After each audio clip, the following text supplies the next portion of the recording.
On Sports Paws, another top 5 team made its way into Hamden. Will the Quinnipiac Bobcat? How will the Quinnipiac men's ice hockey team do this time around against Clarkson? We'll also take a look at how the women's ice hockey team matched up against Clarkson and St. Lawrence this weekend. And the Quinnipiac men's basketball team also is on a 3-game losing skid. Could the Bobcats turn around this weekend in New Jersey? All this and more, Sports Paws starts right now.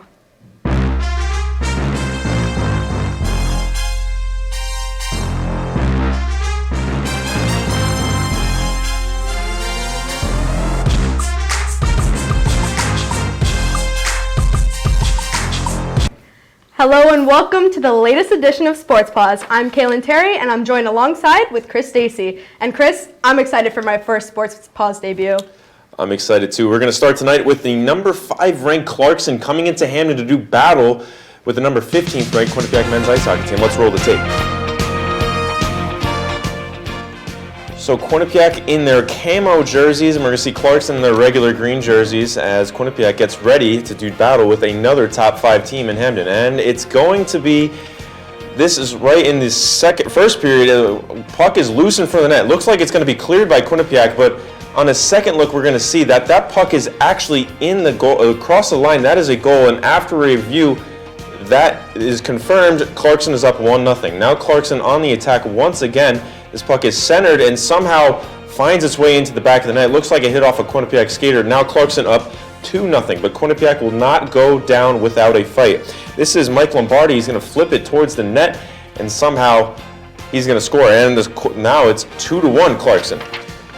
Now we're into the second period. It's Quinnipiac again on the power play, and this is Ethan Lay with a tough angle, but he's able to tie this game up at 2. But with 5 minutes to go left in the period, some more bad luck. Or here's Boomer celebrating that goal. I don't know what that's at, but more bad luck for the Bobcats. This puck is going to bounce over Petrozelli into the net, and that is going to be your game winner. Clarkson's going to win this one 3-2. Stephen Pappas was there and recaps what Rand Pecknold said after the loss on Friday.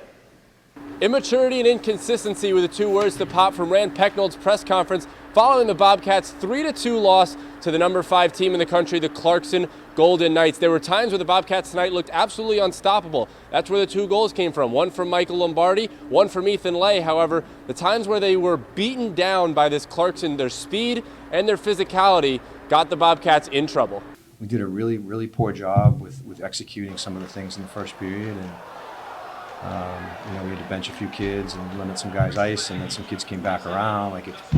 It's like a dance we have every game. So Pecknold speaking to the fact that every period seems like a different game. Inconsistencies aside, sophomore forward Michael Lombardi says this team is really hard to play against when they're at their best. I mean, this team, when we're going like that, I don't think there's a lot of people who can play with us. We dominated them for that 15-minute span. The Bobcats look to bounce back tomorrow night against the St. Lawrence Skating Saints right here at the Frank Perotti Jr. Arena. Puck drop set for 7 p.m. from the Frank Perotti Jr. Arena in Hamden, Connecticut. I'm Stephen Pappas, Q30 Sports. After a loss on Friday to Clarkson, the Quinnipiac men's ice hockey team picked themselves up to play St. Lawrence on Saturday. Into the first period, Saints' Keenan Southers puts the puck into the net on a Saints power play goal, putting them up 1-0 in the first period. Now heading into the second period, the Bobcats are looking for a way to tie this game. Odin Tufto's got the puck, he's going down, he starts tumbling, and he gets the puck into the net. SportsCenter, top 5. Into the third period,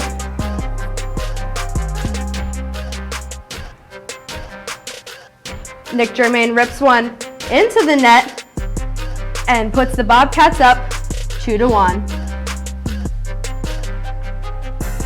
We got a celebration there. Peter Deliberatore says 1 isn't enough and slides it into the net, making it 3-1 Quinnipiac.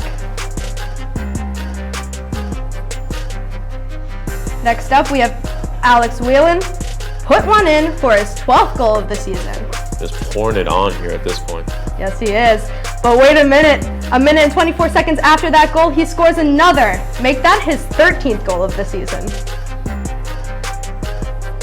Finally, Gus Van Ness wraps one into the goal past Saints goalie Daniel Manella and finishes off the game. The Bobcats defeat the Saints 6-1 after a loss to Clarkson on Friday. Now let's take a look at men's ice hockey beat reporter Pat Flatley's recap of Odine Tufto's Sports Center top 5 goal. The Quinnipiac men's ice hockey team came out flat tonight against St. Lawrence. They had nothing going for them, but the tides turned on one particular play made by Odine Tufto. Let's take a look.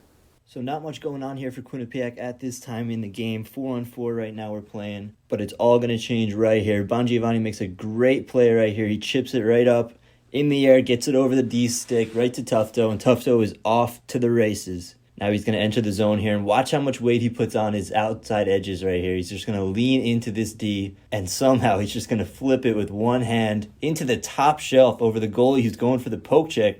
Now let's hear what Odine Tufto has to say about that goal himself. Just try to stick with it, and kind of, I don't know, honestly, I don't know how it went down. I got drunk down and just tried to get as much as I could on it, and, forced it to win it, and, kind of spoiled the bench, so it was nice to see. Tufto's goal was big on that breakaway. I don't know. I still don't know how it went in. That really gave us momentum. Make it 1-1, and then. I mean, that was a really nice play by Tufto, and it kind of just got everyone like, all right, like we can do this. We got a good third kids. Time of the penalty, 17 minutes, 29 seconds.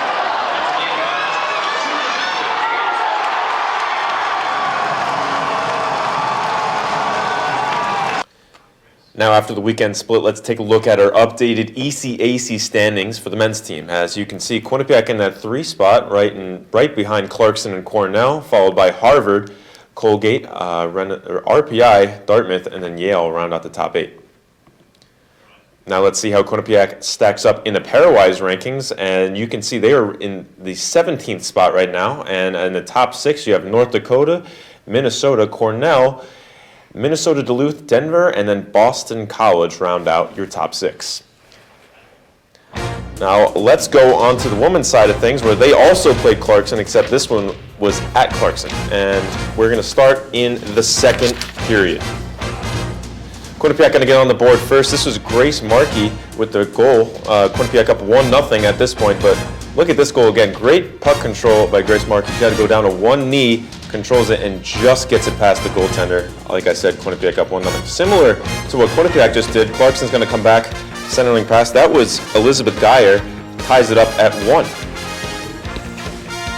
Still in the second period, you're going to see Markey again, but this time doing it with a pass to Sarah Ev Kutugadbu. Really faked out the goaltender there. She had no idea where the puck is. We'll see it right here, another replay. Great pass, and the goalie just really confused there, and that will be your final there. Quinnipiac goes on to win 2-1. After the win against Clarkson on Friday, the women's hockey team got ready to take on St. Lawrence Saturday. As you can see with this full screen right here, Quinnipiac did lose 3-2. There were 24 shots on 20 with Quinnipiac. St. Lawrence offensively played better. On the power play, neither got a score on the power play. There were 28 faceoffs for St. Lawrence and 24 for Quinnipiac.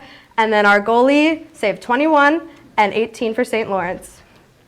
And after the weekend split, here are your updated ECAC standings on the women's side. And as you can see, Quinnipiac in that 6th spot, and then you have Cornell, Princeton, and Harvard round out the top 3, followed by Clarkson and Yale in the 4 and 5 spots. And then you have Colgate and St. Lawrence round out top 8. It's time for a break, but when we come back, things are going to the hardwood to see if the Quinnipiac men's basketball team could snap its losing streak. And the Quinnipiac women's basketball team also had a couple games this weekend and was looking to stay on top or climb the MAC standings. Stay with us.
Now that we talked about some hockey, let's take a quick walk over to Lender Court to talk about some basketball on the People's United Center side, about the men's basketball team. Let's see how they did this weekend. We're going to start in Jersey City. Well, they really didn't go well for the Bobcats in Jersey City on Valentine's Day. St. Peter's defeated Quinnipiac 84-72. This stretched the Quinnipiac losing streak to 4 games. St. Peter's Daryl Banks led all scorers with 18 points in 22 minutes. Kevin Marfo chipped in with 17 points and 10 rebounds for Quinnipiac. Next up is Ryder on Sunday.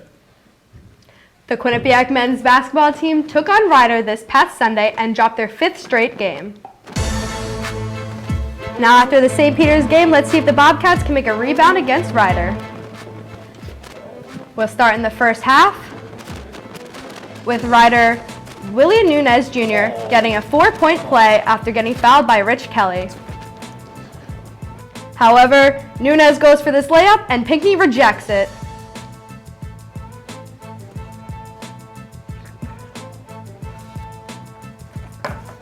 Christian Ings goes for the slam dunk. And then Matt Ballant gets a shot rejected, and Stevie Jordan gets the full court pass to finish for an easy layup. The Bobcats end the second half on a 9-0 run, capitalized by Tyree Pickren with his 3 and lead 36-27 going into halftime. In the second half, Ryder takes over as Frederick Scott drives in this mean dunk. Then Tyrese Williams' pass gets deflected and Tyree Randall gets it and goes for the and one to finish and flex at the end. Then of course, Demencio Vaughn drives in and takes down Tyrese Williams with a mean dunk. And Ryder would win this 79-63. Bobcats lose 5 in a row. Now it's time to look at the recent MAC standings. As you can see, Quinnipiac is in the 8th ranked spot with a 6-8 conference win-lose record. St. Peter's in number 1 with a 10-5, and Siena in number 2. Ryder being in number 3 as they took on Quinnipiac this past Sunday. We're joined in the studio with our analyst, Jon Surratt. What do you have for us, John? All right, well, thank you, Kaylyn. I'm here with John. Not only is John a men's basketball beat reporter, he's also an executive producer of this show, so he's a very busy man these days. But, John, let's start with the men's basketball team. So, 5-game losing streak. So, first question I have for you is, what is wrong with this team right now? What is going wrong for them? You know, Chris, there's a lot that's really going on.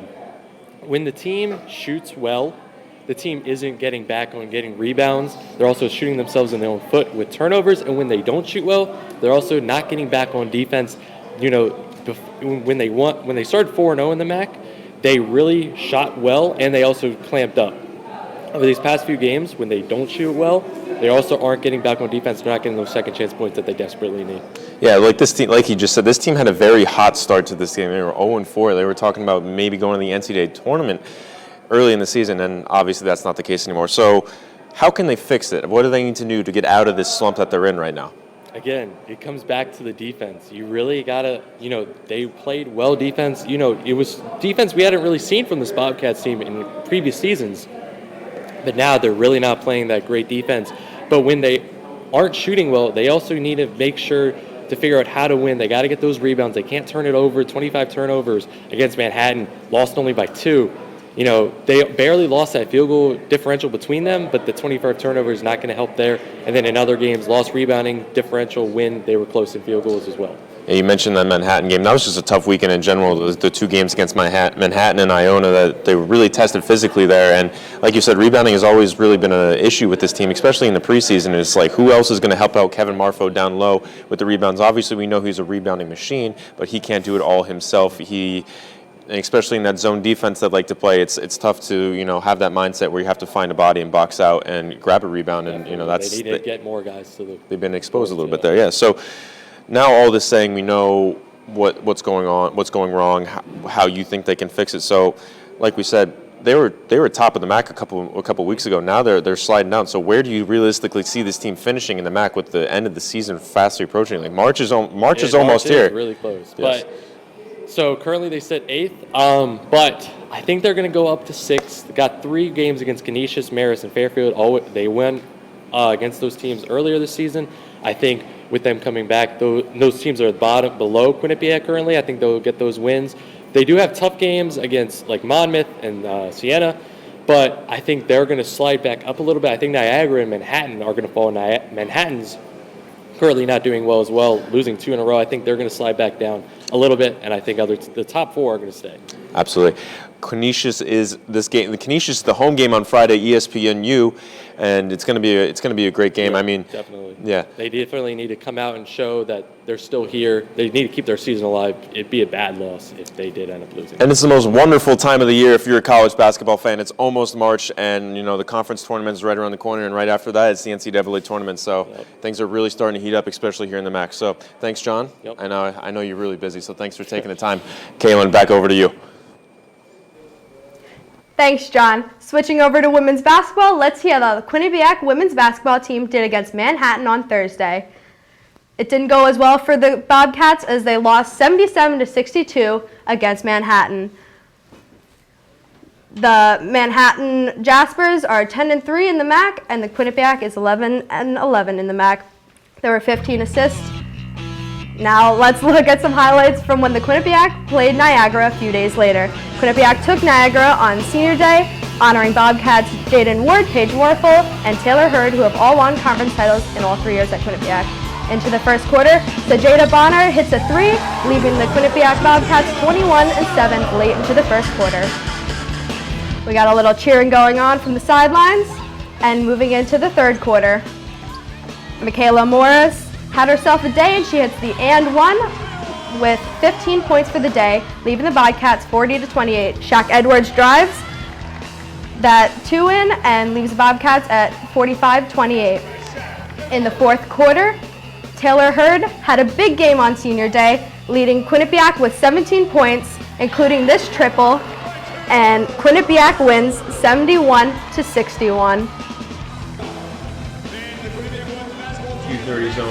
Q30 Zone's Eric Kerr was there to chronicle Senior Day after the Quinnipiac win over Niagara.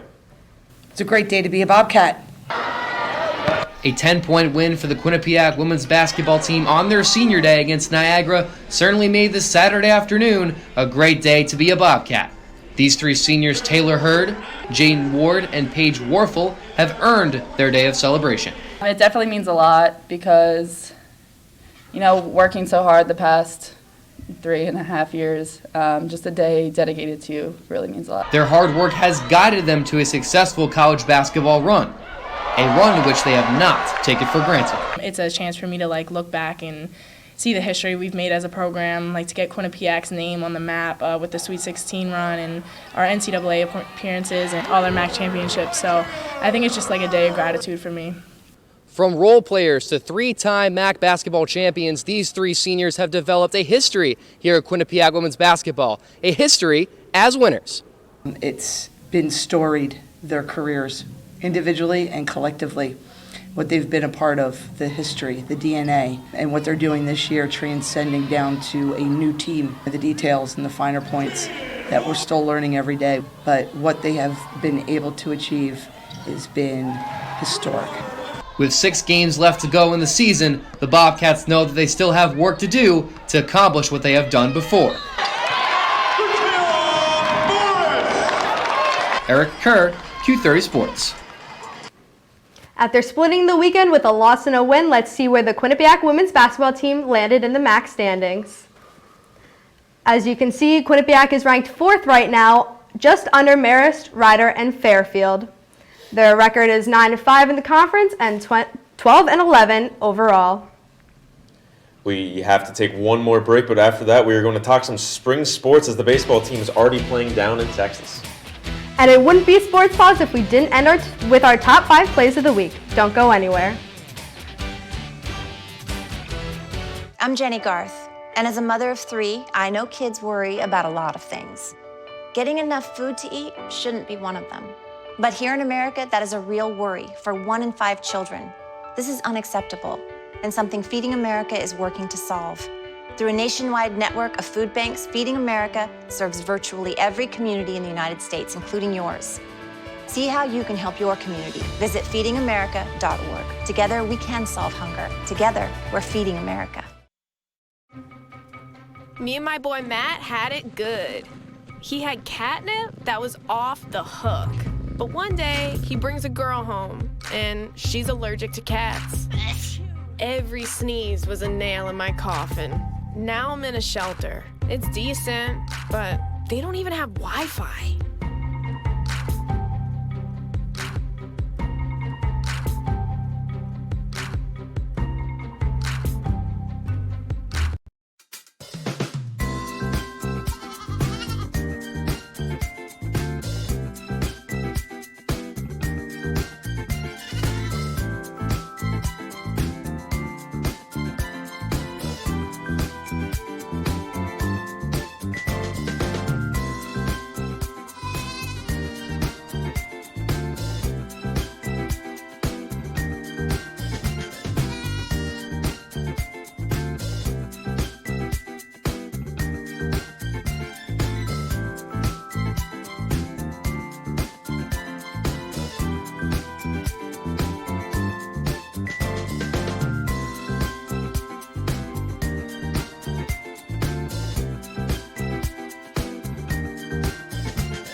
Thanks for sticking with us. Moving on to baseball, the Quinnipiac baseball team fell in their first 3 games of the season to the University of Texas San Antonio.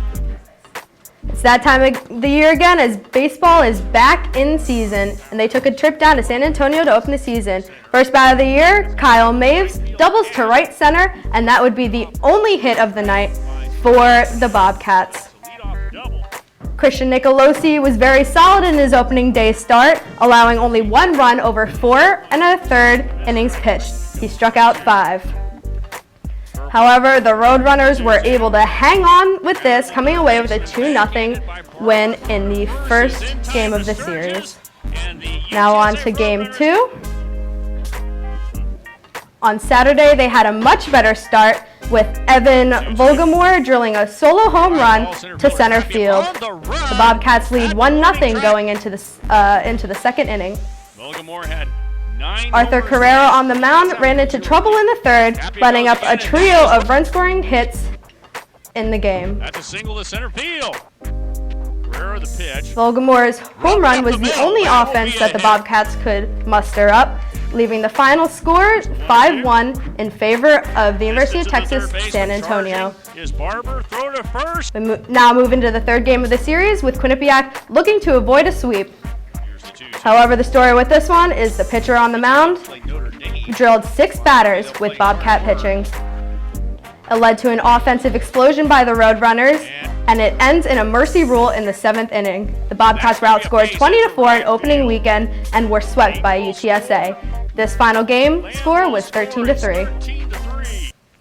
Quinnipiac men's lacrosse team home opener was moved to Brown this past Saturday, and Brown took care of business on its home field.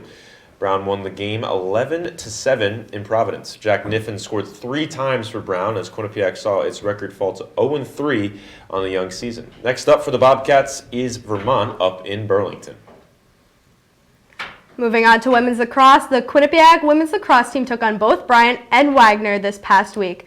Their game in Bryant, they lost 14-12 against the 1-0 Bryant and fall to 0-1 in the standings. They had 11 saves, 11 draws, and 23 GB. Now, as we know, even though it doesn't feel like it, the spring outside right now, spring sports are here, and the Q30 Beat teams are previewing the upcoming season for the Bobcats. Thanks, guys. Hard to believe it's baseball season again, given how cold it is out here. Quinnipiac Bobcats baseball team kicked off their season this past weekend down in Texas against the University of Texas at San Antonio. Bobcats coming off a program record 30 wins, which included a MAC tournament title victory and a win over the number 10 East Carolina Pirates in the NCAA tournament. Lots of offense coming back. Andre Marrero, Ian Osberg, Colton Bender. We'll see how the pitching shakes out, but it should be another successful year for the Bobcats. Now over to Eric Kerr with the softball team. Thanks, Jake. Now with the Quinnipiac softball team, last year was a little bit of a down year for them, going 17-33 overall with an 8-12 record in conference, but they have a new roster, new lineup this year, so new pieces to help make them better overall this year. They have 9 first years on the roster with 6 sophomores, so a young team, but with Hillary Smith in her second year as a softball head coach, we'll see if she can shape this unit and become a powerful force in the MAC conference this year. Now we're going to send over to John with men's lacrosse. John? Thanks, Eric. Quinnipiac men's lacrosse team has currently started the season 0-3 after losses to Rutgers, UMass Lowell, and Brown. The team struggling so far, but last year they struggled out of conference to start their season as well. But the team also lost senior leaders in Mike Fletcher and Foster Fomo, 2 players who scored a combined 100 points. However, Jake Tellers and John DeLuch have started the season off hot for this team, as first years coming in, helping the scoring load, as well as Dimitri George, one of the better face-off players in the country. Now, back over to Ethan for women's lacrosse. Thanks, John. The Quinnipiac women's lacrosse team looks to bounce back after what was a disappointing season last year. The Bobcats finished 8th in the MAC with a 2-6 conference record and a 5-11 overall record. The Bobcats will return Megan Swazowski and Maddie Deegan, 2 of their top 3 point getters from last year. The Bobcats have unfortunately dropped the opening 2 games of their season, losing to Bryant and Wagner on the road. The Bobcats look to pick up their first win of the season at LIU in New York this upcoming Sunday. Now, back to you guys at the desk. Like always, and I will start off with number 5. We're going to start with women's ice hockey up in Clarkson, and we saw this play earlier. Great pass by Grace Markey. Confused the goaltender. She had no idea where the puck is. Easy goal for Quinnipiac. We'll see more from this game later on. We'll move on to the 4th play, which is men's ice hockey against St. Lawrence. Nick Germain's first shot gets saved, but he's able to get his own rebound and wrist home the puck in the top left corner while falling down. Play number 3, back to women's ice hockey. This is Grace Markey once again, but she will score this time. Pass took her down to one knee, but great control, just gets it past the goalie. We'll see you here one more time again. Quinnipiac wins this one 2-1. Big win for the Bobcats. And our second play of the night is men's basketball versus Ryder. Demencio Vaughn with that dunk of the year puts Tyrese Williams on the poster. Here's a slow-mo version of it, and Ryder wins 79-63. Play number 1, Odin Tufto streaking down the ice, going to lose his balance, one hand on the stick, but still somehow gets it in. That's a crazy goal right there. Quinnipiac goes on to win 6-1. Now looking ahead, we're going to look at some games going into this weekend. I know there is a big game for Quinnipiac men's basketball team looking to avoid losing 6 straight. They're going to be on ESPNU playing Canisius. That is a game to look forward to. And the women's ice hockey team is welcoming Yale on Friday night in the People's United Center. That's a big game. That's one we'll be looking forward to. And then the men's ice hockey team is away with 2 games at RPI and then at Union. That's all the time we have for tonight. Make sure you're keeping up to date with Q30 Sports by following us on Twitter at Q30 Sports and on our website, Q30TV.com. For the producing staff and everybody working hard behind the scenes, I'm Chris Dacey. She's Kaylyn Terry. We'll see you next week. Good night, Bobcats.